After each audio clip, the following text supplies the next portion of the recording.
Akash movie. Appu ಮೂವಿನ ಯಾರೆಲ್ಲ ಮತ್ತೆ big ಸ್ಕ್ರೀನಲ್ಲಿ ನೋಡಬೇಕು ಅಂತ ವೆಯ್ಟ್ ಮಾಡ್ತಿದ್ರೋ ಅವ್ರಿಗೆಲ್ಲ ಇದು ಒಳ್ಳೆ ಆಪರ್ಚುನಿಟಿ.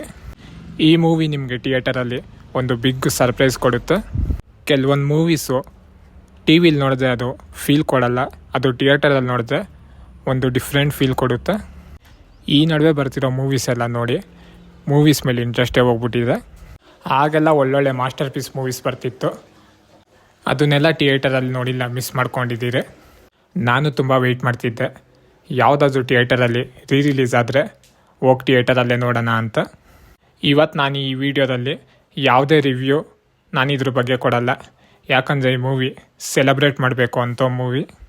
ಥಿಯೇಟರಲ್ಲಿ ಈ ಮೂವಿ ನನಗೆ ಯಾವ ರೀತಿ ಎಕ್ಸ್ಪೀರಿಯನ್ಸ್ ಕೊಡ್ತು ಅಂದ್ಬಿಟ್ಟು ನನ್ನ ಒಪಿನಿಯನ್ ಇವತ್ತು ನಿಮ್ಮ ಜೊತೆ ಶೇರ್ ಮಾಡ್ಕೊತಾ ಇದ್ದೀನಿ. ಫಸ್ಟ್ ಇವತ್ತು ನಾನು ಮೂವಿ ಎಕ್ಸ್ಪೀರಿಯನ್ಸ್ ಹೇಳೋಕ್ಕಿಂತ ಮುಂಚೆ ನಾನು ನಿಮ್ಗೊಂದು ಸಜೆಷನ್ ಕೊಡ್ತೀನಿ. ಎಲ್ಲ ಥಾಟ್ ಪ್ರೋಸೆಸ್ ಏನಿರುತ್ತೆ ಅಂದರೆ, ಈ ಮೂವಿನ ನಾನು ಮನೇಲಿ ನೋಡಿದ್ದೀನಿ, ಕತೆ ಗೊತ್ತು, ಇದನ್ನು ಮತ್ತೆ ಹೋಗಿ ಥಿಯೇಟರಲ್ಲಿ ನೋಡೋದು ಅಂತ ನಿಮ್ಮ ಥಾಟ್ ಇರುತ್ತೆ. ಅದು ಥಿಂಕ್ ಮಾಡ್ತಾ ಇರೋದು ರಾಂಗು. ಯಾಕಂದರೆ ಇದು ನಾನು ಥಿಯೇಟರಲ್ಲಿ ಎಕ್ಸ್ಪೀರಿಯನ್ಸ್ ಮಾಡಿರೋದಕ್ಕೆ ನಾನು ಈ ಮಾತು ಹೇಳ್ತಾ ಇದ್ದೀನಿ. ನನ್ನ ಥಿಂಕಿಂಗು ಅದೇ ರೀತಿ ಇತ್ತು. ನಾನು ನಿಮ್ಗೆ ಮೊದಲೇ ಹೇಳಿದ್ನಲ್ಲ, ಥಿಯೇಟರಲ್ಲಿ ಕೊಡೋ ಫೀಲೇ ಬೇರೆ ಅಂತ. ಈ ಮೂವಿನ ನೀವು ಹೋಗಿ ಯಾಕೆ ಥಿಯೇಟರಲ್ಲಿ ನೋಡಬೇಕು, ನೀವು ಥಿಯೇಟರಲ್ಲಿ ಹೋಗಿ ನೋಡಿದ್ರೆ ನಿಮ್ಗೆ ಯಾವ ರೀತಿ ಎಕ್ಸ್ಪೀರಿಯನ್ಸ್ ಕೊಡುತ್ತೆ ಇವತ್ತು ನಾನು ಹೇಳ್ತೀನಿ. ಫಸ್ಟ್ ಥಿಂಗು, ನೀವು ಯಾಕೆ ಈ ಮೂವಿ ಥಿಯೇಟರಲ್ಲಿ ನೋಡಬೇಕು ಅಂದರೆ, ಎಲ್ಲ ಅಪ್ಪನ ತುಂಬ ಮಿಸ್ ಮಾಡ್ಕೊತಾ ಇದ್ದೀರಾ. ಬಿಗ್ ಸ್ಕ್ರೀನಲ್ಲಿ ನೋಡಿ ಅವ್ದನ್ನ ಕಣ್ ತುಂಬ್ಕೊಬೋದು.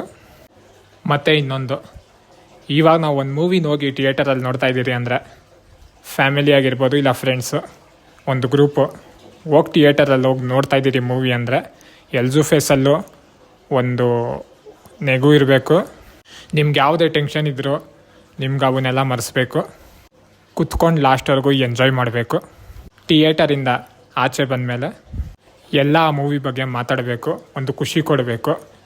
ಈಗ ಒಂದೊಂದು ಸೀನು ನೀವು ನೆನೆಸ್ಕೊಬೇಕು, ಥಿಯೇಟರಲ್ಲಿ ಯಾವುದು ಸೀನ್ ಚೆನ್ನಾಗಿತ್ತು, ಈ ಸೀನ್ ಚೆನ್ನಾಗಿತ್ತು ಅಂತ. ಈ ನಡುವೆ ರಿಲೀಸ್ ಆಗಿರೋ ಮೂವೀಸು ತುಂಬ ಜನ ಹೋಗ್ತೀರಿ, ಆದರೆ ಮೂವೀಸ್ ಇಷ್ಟ ಆಗಲ್ಲ. ತುಂಬ ಜನ ಅರ್ಧಕ್ಕೆ ಎದ್ದು ಬಂದುಬಿಡೋಣ, ಇಲ್ಲ ಪೂರ್ತಿ ಮೂವಿನೇ ಹೆಂಗೋ ಕಷ್ಟಪಟ್ಟು ನೋಡಿ, ಯಾಕೆ ನಾನು ಸುಮ್ಮನೆ ದುಡ್ಡು ವೇಸ್ಟ್ ಆಯಿತು, ಯಾಕನೋ ಈ ಮೂವಿಗೆ ಹೋಗೋದ್ನೋ, ಅದನ್ನೇ ಬೇಜಾರಿಂದ ಬರ್ತೀರ. ಆದರೆ ಈ ಮೂವಿ ನಿಮಗೆ ಆ ಫೀಲ್ ಕೊಡಲ್ಲ. ನೀವು ಥಿಯೇಟರಿಂದ ಆಚೆ ಬಂದ್ರೂ ನಿಮ್ಮ ದಿನ ಒಂದು ಮೆಮೊರಿಯಲ್ಲಿ ಉಳಿಯುತ್ತೆ. ಯಾಕಂದರೆ ಅಷ್ಟು ಚೆನ್ನಾಗಿರುತ್ತೆ ಮೂವಿ ನೀವು ಥಿಯೇಟರಲ್ಲಿ ಹೋಗಿ ನೋಡಿದ್ರೆ. ಮೂವೀಸ್ನ ಥಿಯೇಟರಲ್ಲಿ ಹೌಸ್ಫುಲ್ ನೋಡೋದೇ ಒಂದು ಖುಷಿ, ಅದು ಬರೀ ಫ್ಯಾಮಿಲಿ ಆಡಿಯನ್ಸ್ ಜೊತೆ. ಅದು ಕ್ರಿಯೇಟ್ ಮಾಡ್ತಾಯಿದ್ದಿದ್ದು ಬರೀ ಪುನೀತ್ ರಾಜ್ಕುಮಾರ್ ಮೂವೀಸು. ಈಗ ಮತ್ತೆ ಈ ಮೂವಿ ರಿಲೀಸ್ ಜೊತೆ ರೀಕ್ರಿಯೇಟು ಮಾಡಿದೆ. ಫಸ್ಟು ನಾವು ಥಿಯೇಟರ್ಗೆ ಹೋಗಿ ನೋಡಿದ್ದೇನೆ, ಅಲ್ಲಿ ಬಂದಿರೋ ಜನನ ಅವ್ರ ಹ್ಯಾಪಿ ಫೇಸ್ನ ನೋಡೇ ನಮ್ಗೊಂದು ರೀತಿ ಖುಷಿ ಆಗುತ್ತೆ. ಈ ಮೂವಿ ಇನ್ನೊಂದು ಸೌಂಡ್ ಸಿಸ್ಟಮ್ಮು ಮತ್ತು ಮೂವಿ ಕ್ವಾಲಿಟಿ ತುಂಬಾ ಚೆನ್ನಾಗಿದೆ. ಏನಾದರೂ ಟೆಕ್ನಿಕಲಿ ಇದನ್ನೇನಾದರೂ ಚೇಂಜಸ್ ಮಾಡೋರೋ ಇಲ್ಲೋ ನನಗೆ ಗೊತ್ತಿಲ್ಲ, ಯಾಕಂದರೆ ನಾನು ಮೊದಲೋಗಿ ಈ ಮೂವಿನ ಥಿಯೇಟರಲ್ಲಿ ನೋಡಿಲ್ಲ. ಈಗ ನೋಡೋ ಮೂವೀಸ್ ಎಲ್ಲ ಒಂಥರ ಇರುತ್ತೆ, ಆ ಮೂವೀಸ್ನ ಸ್ಕ್ರೀನಲ್ಲಿ ಆ ವಿಡಿಯೋ ಕ್ವಾಲಿಟಿ ನೋಡೋದಕ್ಕೆ ಒಂಥರ ತುಂಬ ಚೆನ್ನಾಗಿದೆ.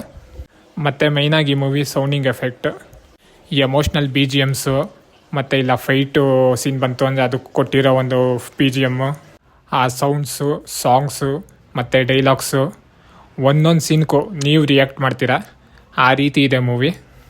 ಇದನ್ನೇನಾದರೂ ನೀವು ಹೋಗಿ ನೋಡಿದ್ರೆ ಯಾವುದೋ ಒಂದು ಹೊಸ ಮೂವಿನೇ ನೋಡ್ತಾ ಇದ್ದೀನಿ ಅನ್ನೋ ಥರ ಅನಿಸುತ್ತೆ. ಮತ್ತು ಫೈಟ್ಸು ಎಲ್ಲ ರಿಯಲಿಸ್ಟಿಕ್, ಹೋಗಿ ಥಿಯೇಟರಲ್ಲೇ ನೋಡಬೇಕು.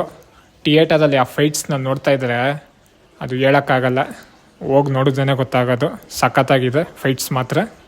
ಇದ್ರ ಬಗ್ಗೆ ನಾನು ಮತ್ತೆ ಇನ್ನೇನು ರಿವ್ಯೂ ಕೊಡೋಕ್ಕಾಗಲ್ಲ, ಯಾಕಂದರೆ ನಿಮಗೆಲ್ಲ ಗೊತ್ತಿರೋದೇ ಈ ಮೂವಿ.